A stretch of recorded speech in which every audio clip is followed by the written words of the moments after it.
So as we've said a few times, thank you so much everyone for being here. I am Erin Conti, the current president of the AIS. Want to thank you all so much for joining us. We are so excited to officially relaunch Thrive, the career prep program of the AIS.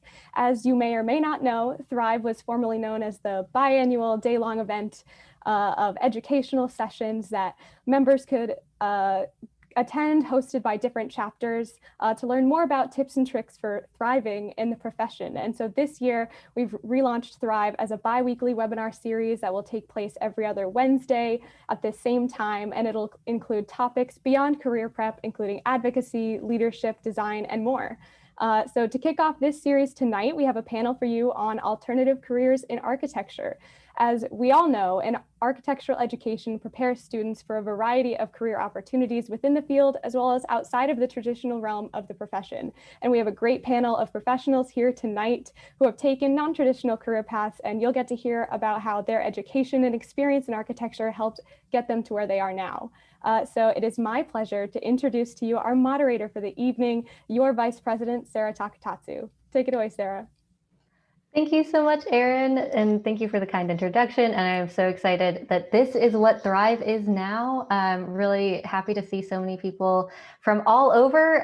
If you missed it, feel free to put in the chat where you're calling in from tonight. We're definitely really excited about this generative and hopefully in-depth conversation about alternative career paths, and really get to pick the brain of our amazing panelists. So without further ado, let's introduce our panelists. We'll go first with just name, current position, where you went to school, and if you did not get involved with AIS back in the day. So really excited to start off with Janine. Hi, everyone. I'm Janine. I am actually a former national president of the AIAS, and I finished my term in 2010. I currently run my own business, Apostrophe Consulting, and I'm also a co-host on a podcast that launched last year called Practice Disrupted. I did graduate with my B.Arch from UNC Charlotte and also served as a South Quad director at one point. And I also have a B.Arts from UNC Charlotte. And in 2017, I got my MBA, and I have been kind of finding my way forward into my career as a consultant. Thank you so much. Really excited, and thank you for being here. Ricardo, we'll hear from you next. Hey, good evening, everyone. Nice to be here with y'all. Ricardo Rodriguez here, originally from Puerto Rico, same as yourself. I went to school over there at Polytechnic University, co-founded the AIS chapter of our college like 1,000 years ago. And then worked there for a little bit after graduating with a B.Arch, and then came to work for Gensler here in DC. So I've been in this area around maybe 10 or 12 years or so, maybe a little bit more. And I would say as of 3 years ago, I'm working for now Master Builders Solutions, or MBCC. And I'm a global specialist for virtual design and construction. And what that really means is that I find emerging tech all around the globe and figure out ways of integrating it with our products and then getting our customers to use it.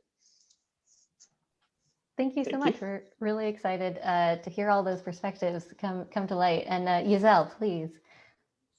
Well, as Ricardo mentioned, I'm also from Puerto Rico, Giselle Santos Rivera. I went to the University of Puerto Rico. My undergraduate is actually a BS in science. I thought I was going to be a geneticist, but I hated working in a lab. So I ended up moving into architecture, and I spent about 3 years in the competing school of architecture, which is much better. The University of Puerto Rico, we love each other, yeah. I did about 3 years of environmental design, and I realized I loved architecture. So I went to Syracuse to get my master's in architecture. I am currently the Director of Justice, Equity, Diversity, and Inclusion at HKS, but I'm also a medical planner and architect. I actually got my license 14 years after starting in the profession. Last year, 2020, finally got my license, so I can officially call myself an architect. I am the AIADC board treasurer and now the NOMA National Chair of Research and Development. Thank you so much. Such exciting opportunities to get to hear from all of you and your different paths through this whole thing called architecture. So really excited to hear more about that. And quick note to everyone here who's in the audience, we will be recording this. This is recorded, so you can come off your behind the screen, and you come on live if you want to more fully participate in this. Stay behind the camera turned off anytime. That's all fine and good. And then we will have a good amount of time to talk through some of your questions, where you can come off mute and ask yourself. So be writing down your questions as we go through these next few sections of the night. All right, so we're going to jump right in, and I think everyone would really appreciate even more information, kind of, where did you start on this? When did you think you were going to be an architect? When did you think you weren't going to be an architect? Any of that kind of information. I think we'll go in the same order and kind of just talk through experiences and things you want to note and anything that people can ask you about, and a little bit of a narrative of how you got to where you're at. So Janine, if you want to start us off. Sure, and there's a few comments in the chat. I saw the South Quad comment, and then also a couple people from Charlotte and North Carolina, so really good to hear from you guys. First off, I want to say thank you for inviting me to come back to AIS and share my story. The AIS was a huge part of the foundational part of my career and launched me in the direction that I ended up going, and I mean, they're directly related. So I don't think it had a huge part in my journey, and I just want to say thanks for whoever asked me to come be on this panel today. It means a lot. So as I mentioned, I run a consulting practice. I'm an entrepreneur, and I work with architects and creative leaders to help improve their businesses. And that is centrally around marketing and professional development support for emerging professionals like you guys, and also strategic leadership. So I do a lot of public speaking, and primarily right now I'm focused on building out my podcast with Evelyn Lee, which is called Practice Disrupted. If you guys have listened to it, thank you. I really appreciate it. Basically what we're doing is we're collaborating to research and come up with new resources and ideas around how the practice of architecture is changing, because even before the pandemic, Evelyn and I, because of our backgrounds in business, we knew the practice was changing, and we wanted to document it and talk about it and have more conversations about that. And then the pandemic hit, and then it introduced further just complete disruption to our industry. So, since we launched, we just have been talking about pre-pandemic, and now we're looking at, since the pandemic, how our firms shifted. So I know there's a lot more we can talk about within that. But coming out of AIS as a past president, I felt very rooted in both worlds of alternative and traditional practice. And I think most people would put me in the alternative category. And personally, I try not to use that language alternative because I just find it like a little tiny bit derogatory in a way. Not that it is, but when you do choose an alternative career, it feels, it almost feels like being othered outside of the profession. So I've been trying to talk a lot on the show about using words like architecture adjacent and architecture and, which makes it more additive and inclusive of, people who have been trained in architecture and go on to do really meaningful things. So that's my soapbox on that. We can talk more later. But as a business owner, I've been working a really long time to get to this point of starting my business. And I did try after AIS very adamantly to go into architecture and become an architect and practice architecture. But similar to the challenges that many of you are facing right now, I started my career during the last recession. So I was in the same place you guys are. I was in school, and I was looking at an economy that was broken and firms that were not hiring younger people who were right out of school. which felt like a broken promise in many ways to what the education had said it was going to give me. So I moved to the Bay Area because that's the only place the West Coast was hiring at the time in 2010, and I tried to start working for firms. Well, the recession caught up to California and I got laid off pretty immediately in my first year. I didn't have enough experience, so they couldn't justify keeping me on. And that's when I started doing consulting work. And I picked up some jobs with architects. I went and worked for AIA Components. I did anything I could just to get by. Eventually, I found a full-time position doing marketing for an architecture firm. And I thought, well, that's close enough to being an architect. If I can at least get inside the firm, then I'll be able to get, maybe towards becoming an architect eventually. And I did that for a while, but I basically spent the next several years kind of flip-flopping around between deciding and trying to figure out, do I want to become an architect? Do I need to go back and put in hours and time so I can get my IDP experience, so I can take my tests? And I did. I ended up shifting back over because I felt really guilty. I hadn't finished that part of my journey. Around the same time, I also started my MBA, and I was going to school part-time to finish my MBA in social entrepreneurship while also finishing my IDP hours. Ultimately, I found that the skills that I was working in as a designer weren't aligning with what I really was passionate about. And so for me personally, I didn't feel fulfilled. And so I ended up getting recruited to take a job as a marketing manager for another firm that is out in the Bay Area, that very prestigious firm, Letty Madam Stacy Architects.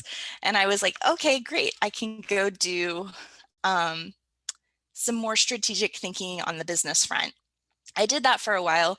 And I think after 10 years of working for architects inside the firm, I realized that I just really wanted to start my own business. So I decided to go out on my own. And that's what I've been working on over the past 2 years, is trying to put the puzzle pieces together so that I can run a successful practice where I'm not inside the firm, but I'm on the outside and I work with architects to help them, manage the practice issues that they're dealing with every day. So it's been a journey to get here. It was very organic.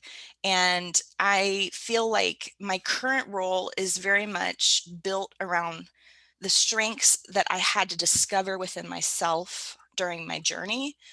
And so that I've designed my business to be responsive to the things that I feel most passionate about, the things I care most deeply about, and the ways that I feel like my skills will best help the industry. So I love it. I really enjoy being an entrepreneur, and I'm happy to answer any questions you guys have about consulting or running a business or running a podcast. Fantastic. Just a few things that we can ask you questions about. I think personally, I'm so interested in some of your experiences that I'm sure you had to have, following your intuition to go on this organic path. That sounds a little scary, but would love to hear more about that. But before we get there, let's hand it off to Ricardo. Thank you so much, Janine. Perfect. So yeah, that was good. I do have an overlap with Janine.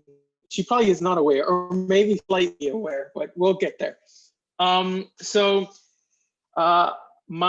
never had a question whether or not I wanted to be an architect. I think that comes from dad being in real estate and my grandfather being a carpenter. So it never was really a choice. And it's funny because when I graduated high school and was in first year architecture school, I was looking for a job in architecture practice to kind of help out and get my feet wet, so to speak, and figure out if this is what I want. So my dad tells me, you can't do that. You're too young. Why don't you go and work for McDonald's? I'm like, no chance. This is not happening. I'm not going to learn anything there. I'm just going to be cleaning bathrooms all day. So he says, fair enough. He finds me a civil engineer that shows me how to do CAD. But the very first job that I had every single day was to clean the bathroom. So that got the humility beat out of me quite quickly. What happened, or eventually, right, I ended up working basically full-time at architecture offices throughout my college degree, with the exception of capstone year. So when I graduated, it was like great. Like at that time, that particular time in Puerto Rico, there was a good economy. Bachelor, we moved in with a friend. You know, it was great. But Gensler came calling through a headhunter, and that's when I moved to DC, and that was that. So I've, up until maybe 3 years ago or so, the only thing that I've known how to do is to work in architectural engineering offices, small, medium, large, regardless. I've always been inclined to do technology and technology implementation. Not so much with the tinkering, but much more from a business standpoint. So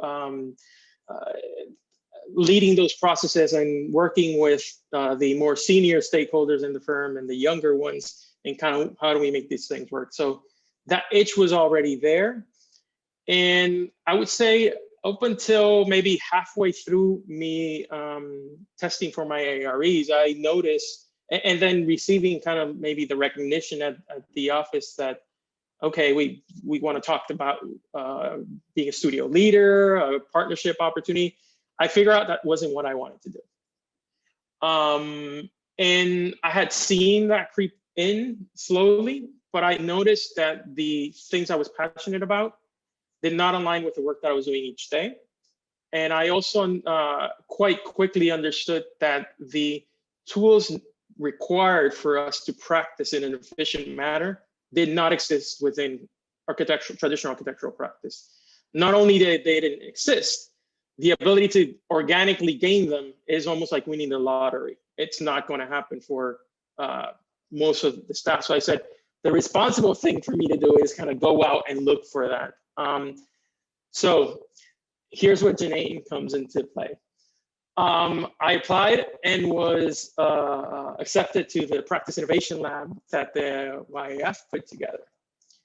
That opened my mind to the opportunity that there is a world out there of people like you, and that there's a lot that can happen with that. So that took me through an exploration, that took me to AIA convention lecture.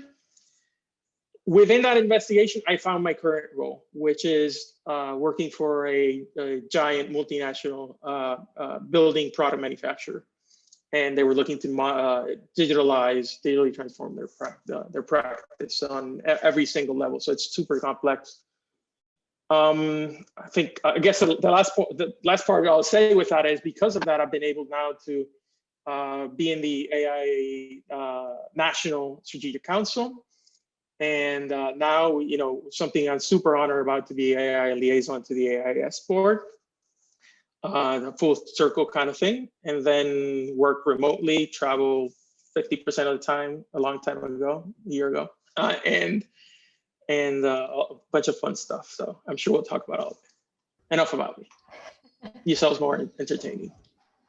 Well, thank you for all of that. Definitely excited I love the full circle, right? It starts and ends with the AIS, right? That's just, that's the best advice we can give. No, but Giselle, yes, thank you. So for better or worse, I'm a little bit older than Ricardo. We did have AIS at the University of Puerto Rico. We had CLEA, which is the equivalent of that in Latin America. So I knew a little bit about what that entailed, but it wasn't until recently that I learned about the scope of AIS. So I'm sorry, I recognize now the value in getting engaged, because then you end up like Janine or Ricardo, like all stars. So my journey is a little bit different, because what I see happening as well, in addition to using skill sets and architecture to find your place outside of traditional practice, and I love what Jenny mentioned, this is, it's adjacent, it's associated, and I think the umbrella is growing. My path has been what could happen within traditional practice that changes how we view how we do our work. So I ended up here, as also many people, you kind of stumble your way through life and it kind of finds you. So like I mentioned, I did not think I was going to study architecture. I, for some reason, thought building models was the thing, and I used to destroy my parents' house. And that was enough for me. I didn't think I needed to do that as a practice. And I love genetics. I love the idea of building blocks and understanding where we come from. But I realized, as I mentioned, I hated working in labs. And the University of Puerto Rico, it's a beautiful, beautiful campus, but a lot of the buildings were built by people that were not from Puerto Rico or or really didn't understand the context of tropical environment. So a lot of the buildings were white block CMU painted, few windows. There were issues with mold and HVACs. And the particular lab that I was working inside of, there were no even windows. There were no windows. There was no access to the environment. And you would spend hours in your lab. And I realized this isn't really where I want to be. So I started taking courses in painting, installations, and I was doing some physics work and geology. I love science. And it was my geology professor at one of my installations at a gallery that said, you should consider architecture. I was like, okay, everybody tells me the same thing. I don't want to build models. And he said, no, go through the program. For the University of Puerto Rico, you have to do a summer program. Go through the program, see if you like it. You have to sort of take a course. And lo and behold, I fell in love with building models. And I ended up on my third year of science, of my general sciences degree, I transitioned to environmental design. And I loved environmental design. I was doing both. And on my second or third year, my professor told me, you don't have to finish your degree. You can go and get an MArch, finishing what you had already. And I had no idea. And her husband had gone to Syracuse, so I ended up in Syracuse, which was quite a shock from Puerto Rico, the beach, to just the middle of nowhere, snowing 108 inches and negative 45. I love the school. I'm incredibly grateful. I had the opportunity to, I did a summer in Florence, a semester in Florence, a summer in Hong Kong, a summer in Austria, where at the time that was not the norm. So I love my experience in Syracuse, and I value the opportunity to do what I did there. But for your program, I ended up in DC working at Smith Group. And after realizing my passion for architecture, I did not think that I was going to do anything other than architecture, even though I was doing column covers and bathrooms for years. But like with many people within the industry, and this is not isolated to architecture, but there comes a time within those 3 to 7 years, particularly in the latter portion where you don't see yourself in leadership, where you don't see yourself represented, that you start losing, I don't think it's interest, but that spark just starts to fizzle a little bit, and you don't really know if your place is where you're at. And I was experiencing that. I couldn't, the work that I was doing didn't resonate with me. So I started building my own village in my community. So I built a committee with AIADC, the La IDEA, the Latin American Interior Designers, Engineers, and Architects Committee. And I started finding people that resonated with me, people that were interested in getting embedded in the community. I was very interested in how I could be of service to the Hispanic community in DC.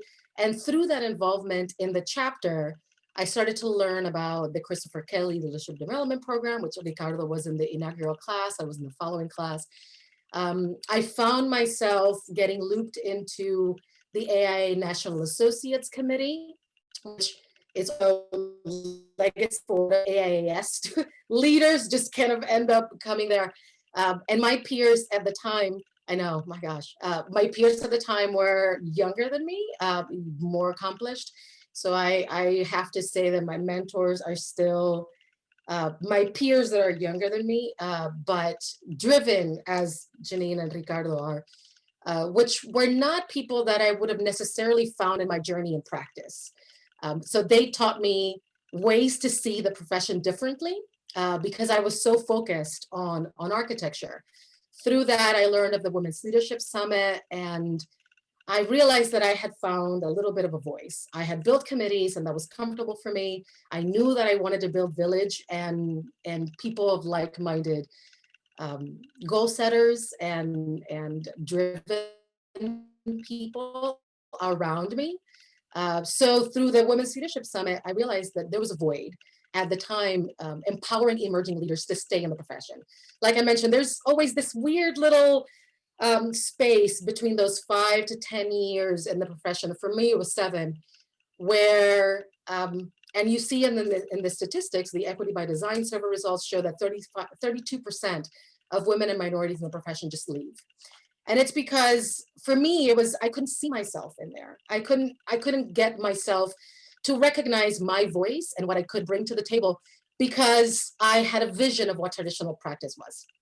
So I used my my connections and my space outside of the firm, but was kind of adjacent to what I was doing through AIA to build WEAL, to Women Inspiring Emerging Leaders in Design, or now We Inspire Emerging Leaders in Design, to build that committee and build my space, build my village, and uplift women in the profession and share their careers trajectories. And what I learned in those 2 years was that none of those careers were linear. I know the director of Hickok Cole, she was a music major. And people find their ways through their career, through their passion. And that's where I was finding myself. I found a platform to amplify others' voices, and somehow I found a way to amplify my own voice. And because I became, I guess, known nationally for some reason, my firm recognized that I was interested in that, in amplifying people's voices, in representation, in visibility. And when an opening occurred in my firm where they wanted to find a director of EDI, for them it was a no-brainer, although I had no idea that they were even considering me. I think my passion and my role found me, because I was doing what I was passionate about outside of the framework of practice. And I think eventually those things ultimately collide to find you. So I know Janine and Ricardo have mentioned their space outside of the firm. I think there are also many opportunities to carve your path within a firm. I know it's a lot easier to do it in large firms because there's more synergies, there's more opportunity, but we can find our path in our career in any kind of firm if you find a way to amplify your voice and be very clear in what it is that you want to do and the value that you bring to the table. But for me, it took 14 years, other people, many other people, showing me and letting me know the value that I brought to the table and aligning those things with things that they saw were valuable to the profession and the firm. So that, yeah, I could continue talking. But I love that the three of us have different ways of articulating what alternative career means to us, but they exist within and without traditional practice.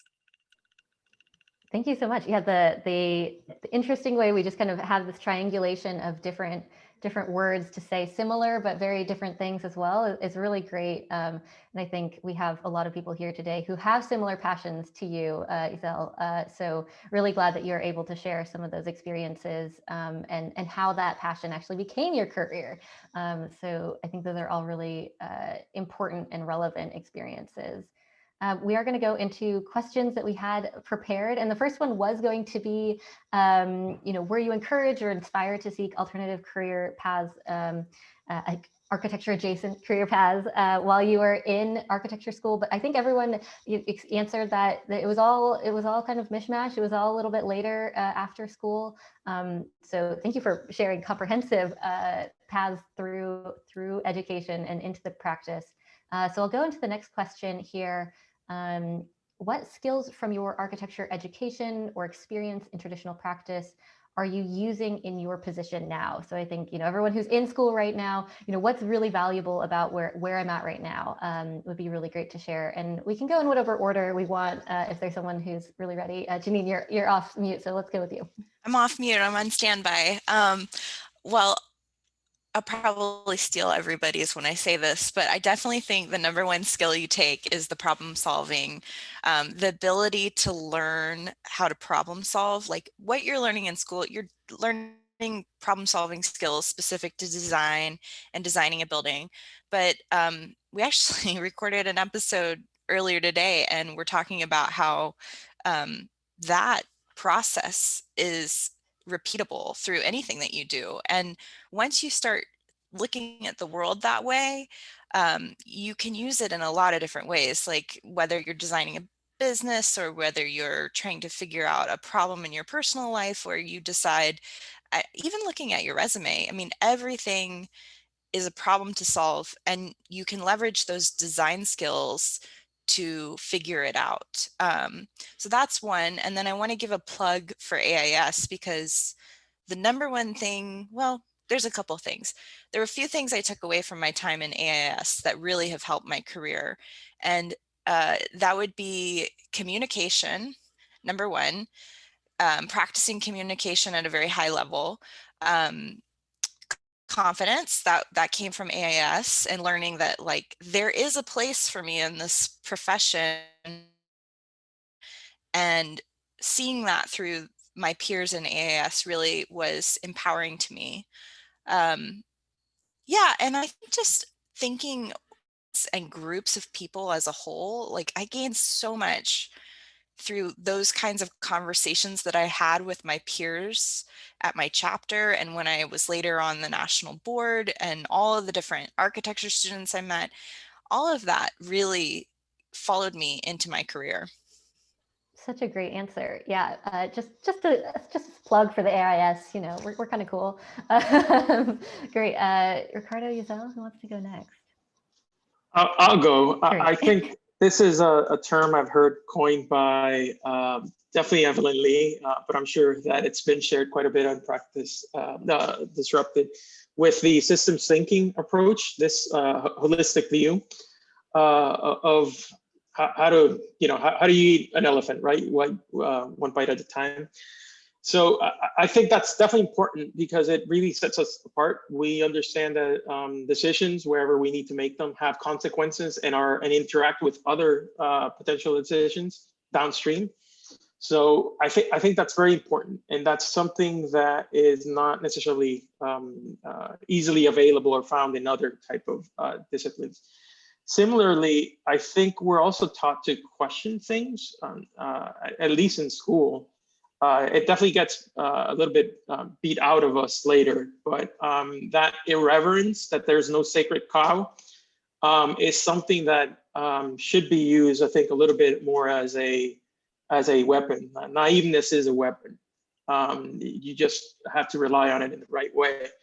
So I think for me, those are kind of the main things. Other than your project management skills, the work ethic, and your striving for excellence are not things that are usual, especially when you work for these kind of global conglomerates, right? Great answer for sure. Wow. Okay. Well, what's left? So yes, I was going to say design thinking, systems thinking are skills that are not unique to architecture, but they are instilled through the process from the onset. You really have to think about how you're going to put things together, the process, stakeholders. One thing, in addition to that, in addition to what Jenny mentioned, I think leadership skills that AIAS values, and those opportunities for you to find your voice, to kind of get in front of people, shake all that out, and learn through the mistakes early on is a really great quality that happens around architecture. Something that maybe because I'm a little bit older and I'm just tired by now, I think architecture school in particular and academia teaches or encourages a lot of resilience, because you're constantly having to reaffirm and reevaluate every decision depending on who is viewing what you're putting out there. So you're constantly having to evaluate how you're speaking, how you're presenting, what are you doing, how it's being received, why it's being received. And those skills, they will be valuable irrespective of what you do in your life. So owning that process of getting beat down and discouraged and lifting yourself back up and going through the motions and going through the process is something that will happen forever in your career, and in any career. So I think that because we have to think about systems, we have to think about problem solving, we have to think about our own place in that space and constantly pick ourselves back up and be resilient. And we also, as designers, I know for me, architecture is about building resilience and building community. So when we align those together, we become ultimately very resilient, and we can help any client achieve that as well. There are many things, but I think that's the only other one that was not covered. Well, you found great ground there, and you made the most of it, and really profound. Thank you. Okay, before we get to everyone else's burning questions from the audience, I know they're all there. Quick question. I mean, it's the pandemic. Let's talk about it. How has your job changed in the pandemic? Any way you can relate that to architecture, go for it. But I think everyone's kind of curious of where you're at in this pandemic that we're in right now, in the state of the world. And anyone can go first.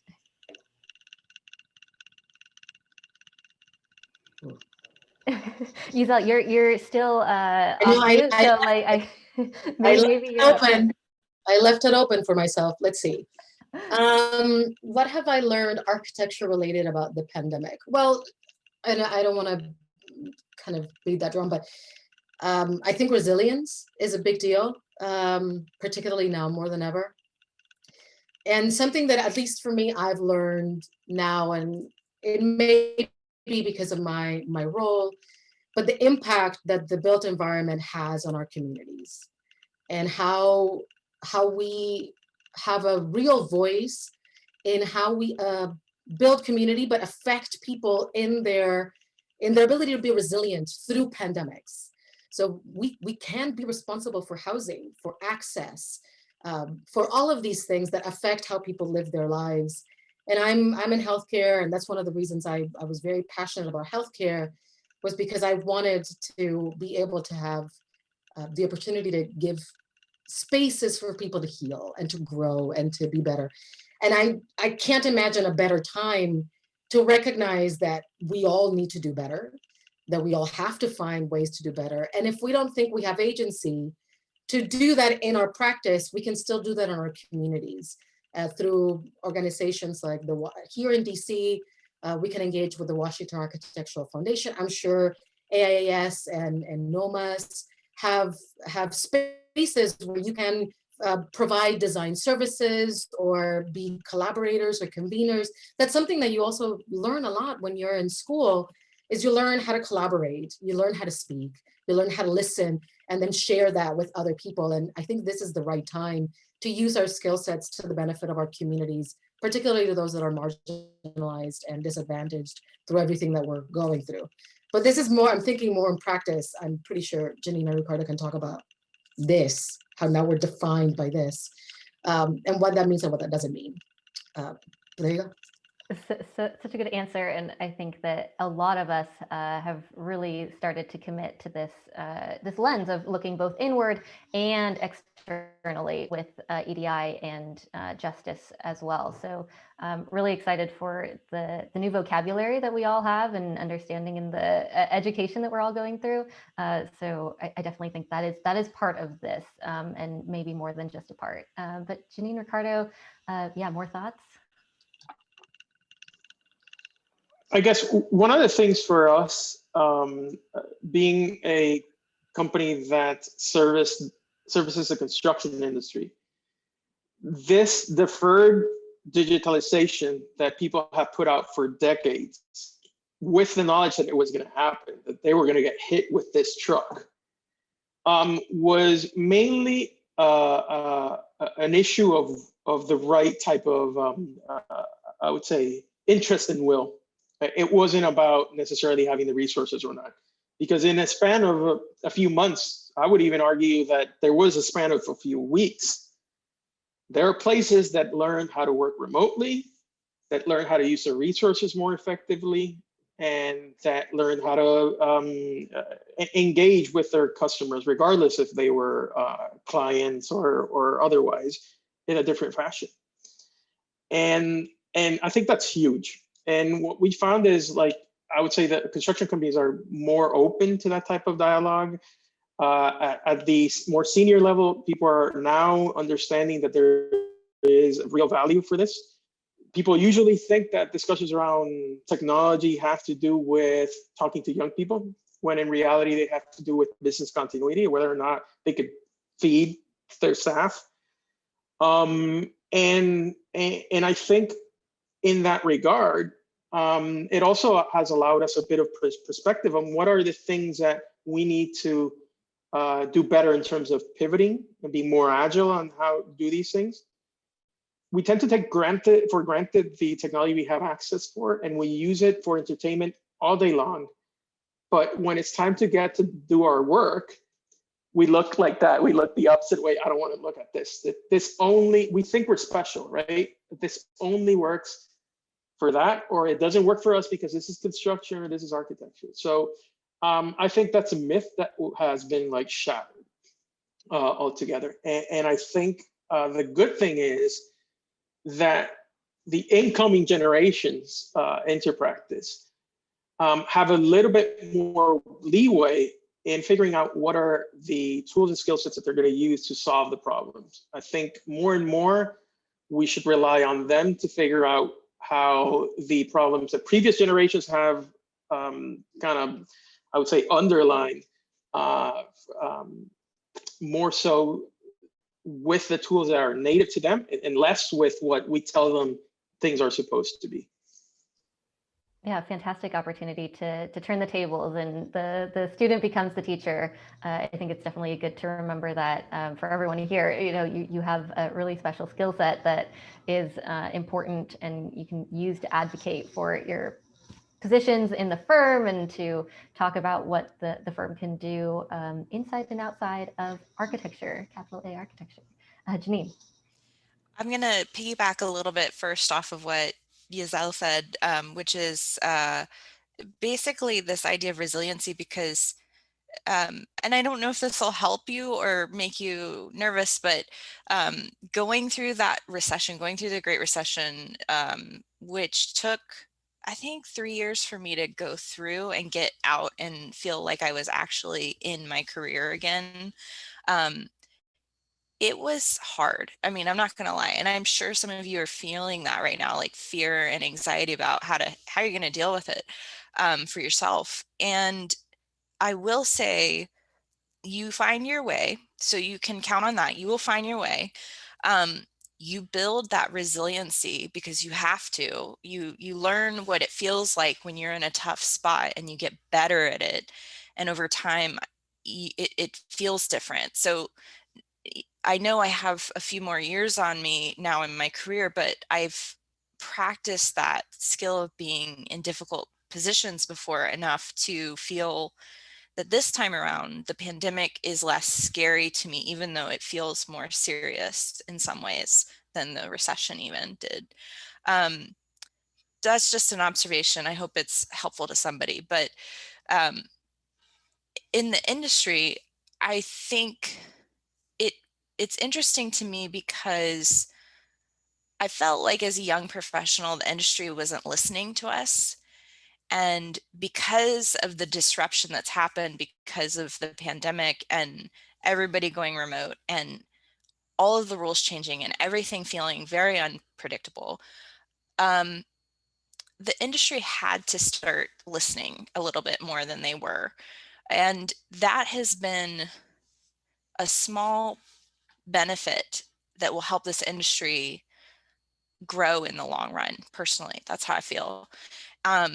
And now I'm excited to see how our industry is going to transform as it embraces some of this change that's been long overdue, including the digitalization part and figuring out how to engage young professionals in more meaningful ways. And just like your position, Yazel, it's like that role wouldn't have existed 10 years ago. But because of conversations that have happened in the last few years, she's able to hold a leadership position around those values for her firm, which is amazing. And I think there'll be more opportunities like that. That didn't really answer your question. So to answer your question, in my day-to-day, I feel very lucky because as a consultant, I work remote anyway, and now everyone does. So it's just made the world way more accessible for me. It's not weird for me to continue working with my clients in California remotely. Everyone's doing it. Great answers, and I think that the non-answers were answers. It's the catalyst for everything. I mean, the catalyst for this this being Thrive, right? We're challenging what we knew before. So thank you, and I do want to make sure we give time to everyone. So how we'll do questions from the audience is that in the participants panel, if you're unfamiliar with Zoom, you can raise your hand, and then as I see them, we'll call on you and you can come off mute and maybe show your face if you want or not, but ask your question to our amazing panelists who have already given us so much to work with. My mind's all over the place. So who has a question first? Raise your hand. And if no one can find the raise hand function, because I know that took me a minute, you can come off mute, just go for it. You're all there. Let's see, do we have a hand yet? Okay, no one yet. We had some good questions in the chat, so thank you everyone for asking those. So I'll go ahead and ask my question. Okay, I keep seeing things move, but no hands. If everyone's shy today. Ask the question. Ah, there we are. Go ahead. Is that Peter? Yeah, it's me. Hold on, let me turn on my camera. Sorry. Hi. I guess a question that I have is how did your like environment kind of like build you to be who you are today? I know how do you pronounce your name? Giselle? Giselle. I know Puerto Rico is in a place right now where a lot of stuff is changing. I know it's called, there's an organization over there called Plenitude, and I've heard, like, you know, they've been doing a lot of work with Puerto Rico, and they're in a time of change right now where there's been a lot of storms, things like that put them in or has put Puerto Rico into a place where it's a really difficult place. Like how does that affect like who you are today? How does that like environment affect who you are? Wow, that's a question. Very easy question. Go ahead. Like, yeah, I'm like, that's, you know, it's a really good question. I think everything that you go through life affects the way that you see anything in life, right? Like I can go back to the Jedi conversation. It's a lens, and the lens has to do with how you've traversed through life, the things that have affected you, the things that have impacted you, and the things that have molded the way that you think. So for me, my family is still in Puerto Rico. I know, Ricardo, I think your family is still there as well. So what happens there does affect how I see myself now with the position that I have. I feel like I have more agency to find ways to help. But when I think about how I ended up where I am today, well, there are many things. I can talk about being a woman in Puerto Rico. I can talk about being a lesbian in Puerto Rico and in the States. I can talk about being all of those and trying to find my place. I can talk about the way that transitioning from Puerto Rico to Syracuse to DC, and what it means now to work at a firm that's primarily in Dallas. All of those lenses affect the way that I access what is around me and I relate to other people. And I can't say any one of those things have my mother, like everything. I can't say if one thing or another shifts my thinking more than others. I think it's the matrix of all of those things, like what we say, the intersectionality of all of those things that affect the way that I interpret how the world is and what is happening for me in it. The biggest struggle that I have in Puerto Rico is the lack of agency that the colony has. And even though we're not supposed to call it a colony, that's what it is. And it's to me, I related similarly to my own journey. Before this role, I did not feel like I had the platform to articulate the things that were valuable to me. Thankfully, the firm did that for me, and now I have the opportunity to amplify that voice.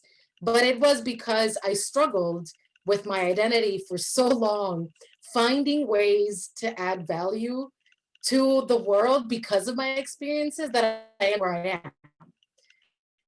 It was because I was struggling when I shared my first language. So I aligned myself with people that that understood what I was saying, like Laidea. It was Wield. It was women that were looking to find their place and amplifying other voices that led me to recognizing that that was something that I was passionate about.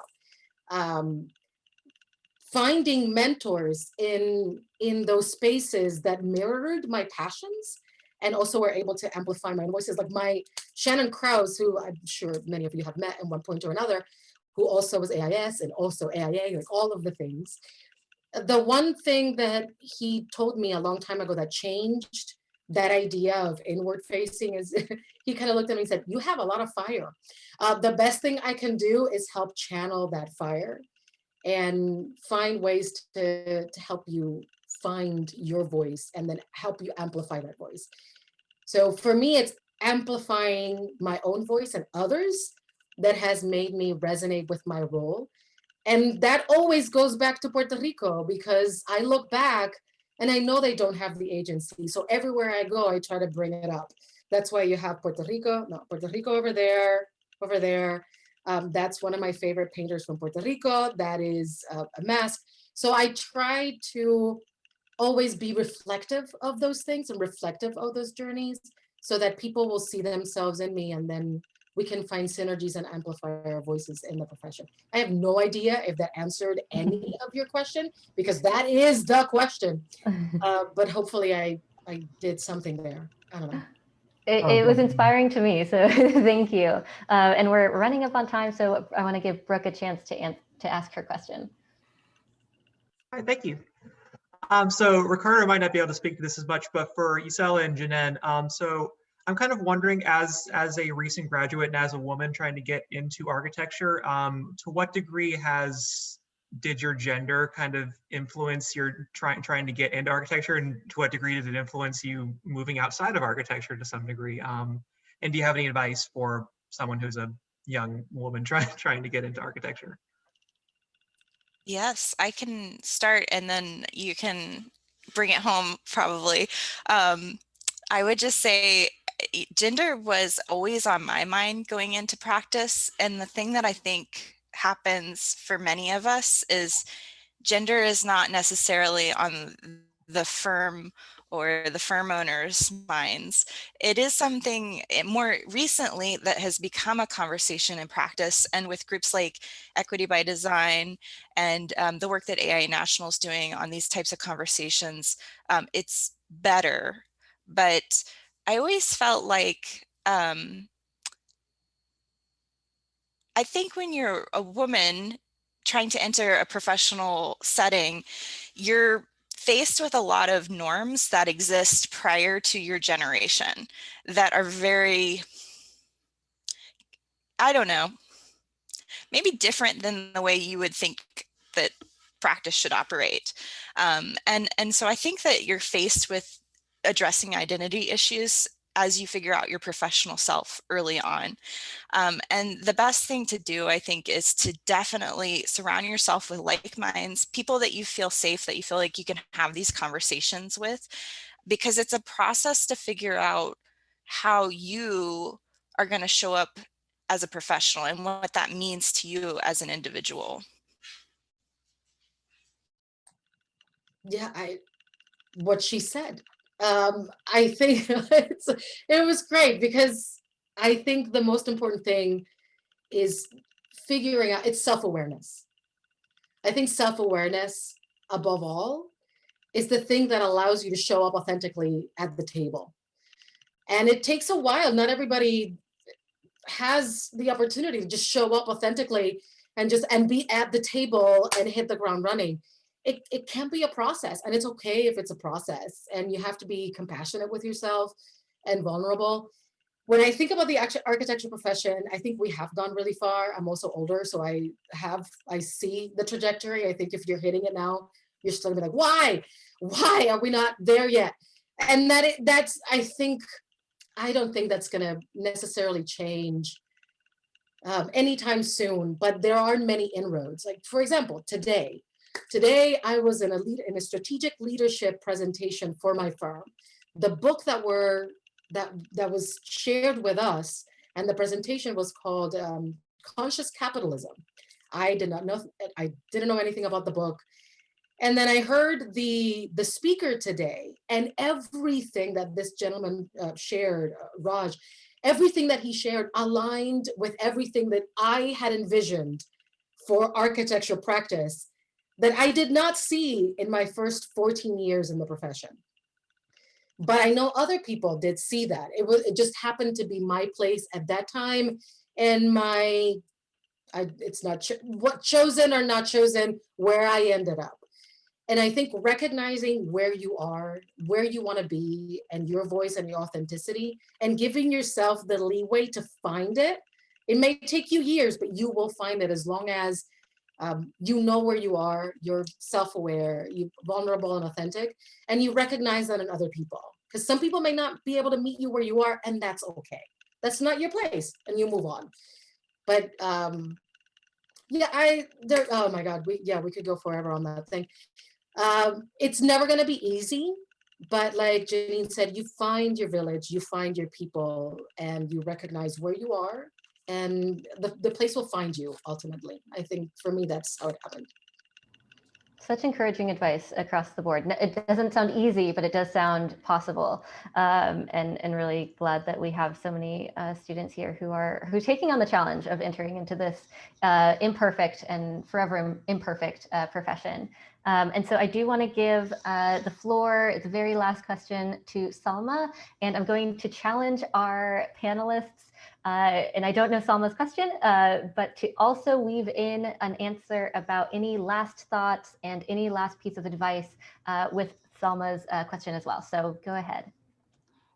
Thank you so much, Sarah. So the thing that I chose to go into architecture is because I believe it's a very multiple discipline major where you can interact with architecture with everything around you basically. And I'm a graduate student right now at OSU. And I'm very interested in politics, academia, advocacy, equality, all of that, healthcare. But it's later on when I graduate, it's how do I find a firm that can sustain that? Or how do I go about looking for a job, not even maybe even outside of architecture that can have that, and I can use architecture as my background.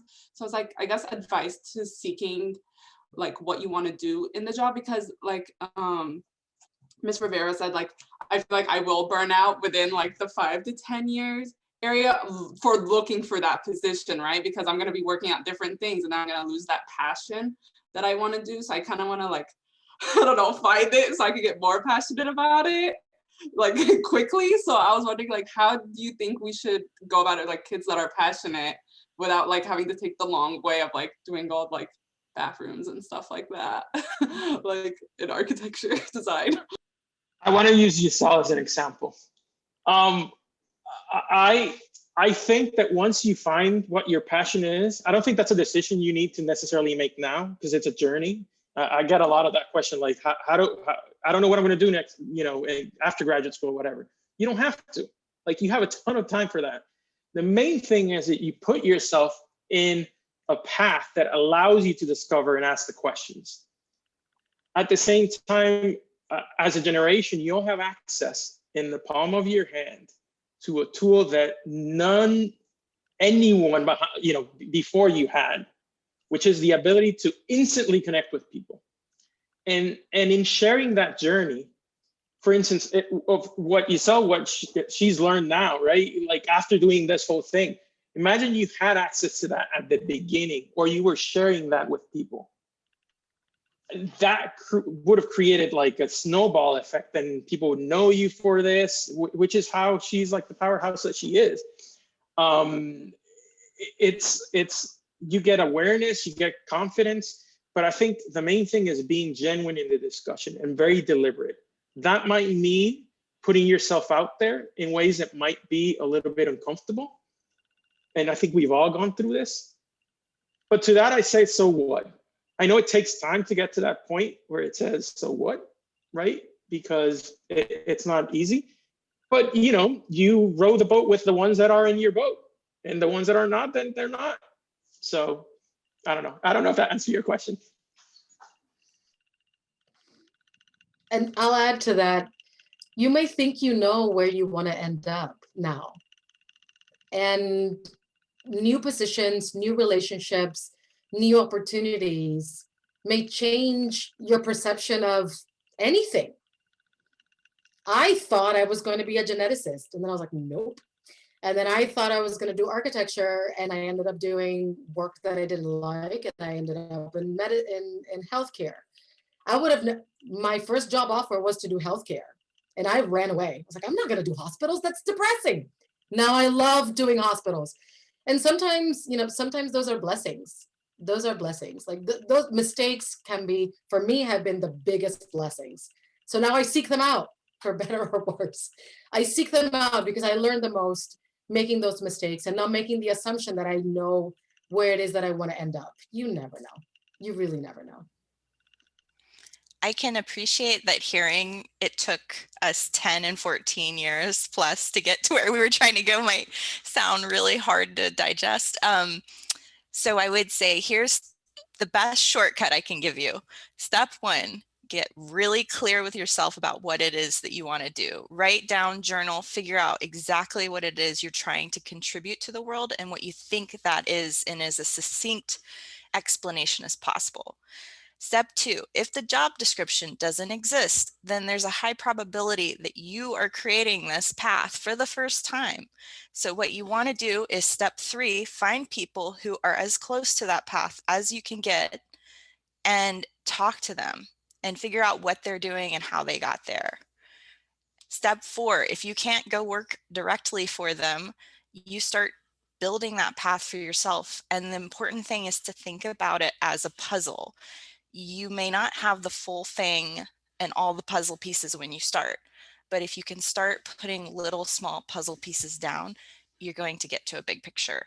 And to your point about making mistakes, every time you make a mistake, you learn something, which is going to teach you what you want to keep and what you want to get rid of. So you'll get closer and closer and closer to the thing that you're trying to reach for. Wow, and that about says it all. I think we're good. I think I'm ready to go start my career or something now, I guess. Thank you so much to our panelists. I think you've shed so much light on the fact that this whole alternative adjacent career thing is just our careers, and it's a process and it's a path rather than the 100% dream job once you graduate school. It doesn't sound like that exactly exists, and it sounds like we've got to make our own way. And it sounds like we have some great people in our corners who are here to talk with us and to mentor us. And so I do thank you so much for your time, your commitment to all of these topics, and speaking with us today. I think that we all really gained something. I'm very energized coming off of this conversation. So I definitely really appreciate the energy you brought to it as well. And I think everyone who asked questions, that's the whole thing that Ricardo was talking about, putting yourself out there, getting the answers that you need. That's definitely what we're here to do with the Thrive series. And, you know, last year's theme being amplify and this year's theme being take action. I think we're all en route to do some really awesome things and ask some really awesome questions. So definitely come back to our next Thrive event that will be in 2 weeks. We will be talking about licensure and testing and those fun things to balance out this conversation. So definitely come back to get the full picture on this thing called Architecture Careers. So thank you everyone for participating. And before we hand it off, I just want to say thank you again to everyone here. And President Conti, would you like to say a few words before we end this a few minutes over? There's just too much good stuff to end it at the hour. Yeah, I think you've wrapped it up so well. Thank you again so much to our panelists, to everyone who's joined us. We could not be happier and more excited to have kicked off Thrive in this way with you all.